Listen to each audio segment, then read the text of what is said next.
Hey everyone, David here from socialexpression.net, with today's video being all about the importance of breathing and mindful breathing, really.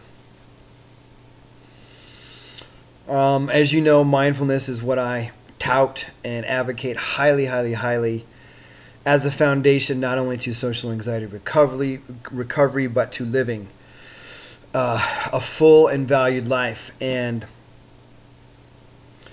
using mindfulness can sometimes be a confusing term because it has the word mind in it. And when we often hear the word mind, we think about our head. And that's the thinking mind, whereas mindfulness is more of the mindful mind or the observing mind. And it includes every part of you. It includes your mind, your body, and emotions. That's mindfulness. The way that you integrate them when you're mindful. So when I talk about breathing, the number one rule is it needs to be done mindfully, meaning with awareness. If I talk about, a technique or exercise, and then you try to apply it only when you're anxious and go, okay, and try to, that's not going to do it. You have to retrain your breathing completely. And if you've ever tried breathing techniques to breathe through the anxiety, yes, you need to be aware of your breathing through your anxiety, but you also need to be aware of your breathing when you're sitting working, when you wake up in the morning, when you're eating, when you're walking, when you're going to the bathroom, when you're taking a shower, right? That's mindfulness, is being aware as much as you can so that you retrain your entire system to breathe in a different way, rather than, okay, here's my anxiety coming, I better focus on my breathing now. That's the wrong way to approach it. That's break fix, and it does not work for long-term recovery and long-term well-being. And I am a long-term well-being guy. I don't teach stuff that just teaches you how to fix it for that moment and then leaves you hanging, and then you say, well, why didn't it work for the long run? Because you have to retrain yourself completely. This is about retraining your mind, your breathing, your body, how you interact with your emotional response, whole kit and caboodle. So that's my preamble. Okay, now on to breathing, mindful breathing. Number one, we got to use mindfulness and awareness behind it. Number two, we want to use as little effort as possible. We want to use effortless effort. The paradoxical stuff I talk about with mindfulness, other videos you might have seen, that's what I'm talking about here. And rule number three, I just broke because I breathe through my mouth, is you need to breathe through your nose as much as possible.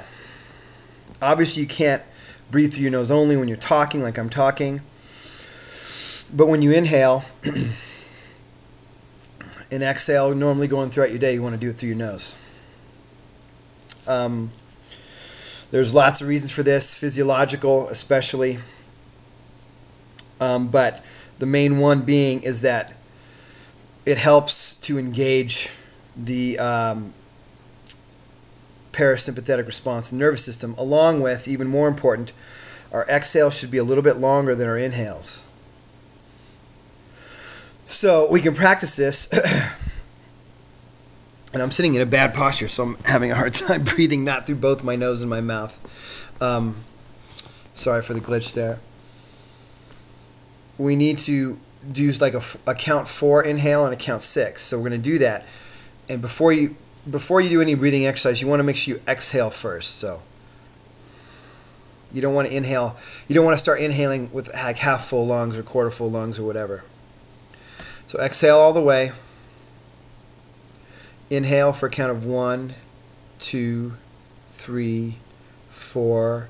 Exhale 1, 2, 3, 4, 5, 6. A little rest, a little pause. Inhale naturally. 1, 2, 3, 4. Exhale 1, 2, 3, 4, 5, 6. One more time. Inhale 1, 2, 3, 4. All mindfully, and now exhale mindfully. 1, 2, 3, 4, 5, 6. So You can continue practicing that, something like that on your own. You can do it 5 counts, 7 counts, however you want. You just want to make sure that exhale is a little bit longer. And a 2-second gap works pretty well for that. Now, you don't want to exert any force, and this is all done very gently. It's not...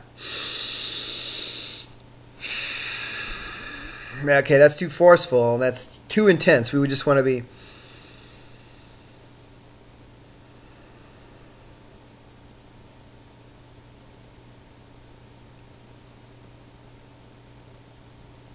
Okay, and that's the basics. And you pay attention to, your nostrils, the breath going in and out of your nostrils. There's a lot more to it. Those are the basics. Of course, we want to breathe into our whole body as we do this. So one of the things about mindfulness is that, we start with this skill and that skill, but eventually want to incorporate them all together. That's why mindfulness is whole synchronizing of the being, of the mind, emotions, and body, and not just in the head, the linear thing of, okay, step 1, step 2, step 3, step 4, step 5. We might want to start with that, but it's about integrating all those steps together. And that's what mindfulness really is. And I've worked on this a lot myself, so I have a hang of it. But you're just going to have to practice mindfulness more along with the breathing, etc., etc. And one thing I want to make a note about is sometimes, I feel like saying this a lot lately, is like acceptance and commitment therapy. Even one of the monikers is get out of your head and into your life. And that's cool, and it's a well-intended moniker. But the problem is that what they really mean is integrate your head and your body, your mind and your body in your life altogether. Because we don't want to cut off the head, we don't want to dumb it down, and we don't want to... that's just another form of repression, trying to exclude the head, just like you've been excluding the body and emotions. And, working on the breathing with the mindfulness will help you cultivate something called internal power, internal strength, which you probably don't have much of. Unfortunately, if you're watching this and have social anxiety or anxiety at all, you're in your head, you're probably up and forward, and you can't sit still, or you feel like you can't sit still even though you appear to be sitting still. You can physically be sitting still, but you feel like you can't stop moving, you can't stop thinking, you can't, right? That's indicative of anxiety. So it's important to work on integration of all these things, and developing internal power, which is also part of self-acceptance, so you don't seek external validation to know that you're okay. You know you're okay internally, and knowing meaning you also feel it on a much deeper level, on a mindful level. And that's why I'm a mindfulness freak, because it changes the quality of your life. It's not just about being social and faking it, and then underneath feeling socially anxious still. That's what I did for a long time, and it's no better to fake being social. It's not much better, I don't think. You can tell me, to fake being social and still be so anxious underneath and not be able to be consistent, than it is to just be so socially anxious that you can hardly talk to people. I don't know. Maybe I'm wrong, but the feeling inside was awful. It was like a lot of suffering. So, do your mindfulness practice, mindfulness exercises or meditation. You gotta take time to practice that, work on your breathing. And until next video, leave your comments, feedback below. Check out Social Expression if you haven't already, free ebook over there. If you're on the list and watching that, good for you. I'm glad you're part of the community. And check out the Dissolve Social Anxiety program. It's 12 weeks of killer lessons on what I talk about in these videos, but a whole lot more, and in a systematized fashion to support you to recover and get your life back and redesign your life. Itchy beard. And I've worked hard on it, and I really hope it makes a difference. So you can check out all about that over at Social Expression. Video's too long. I shoot for 5 minutes and I get to 9.5. So until next time, take care. Bye.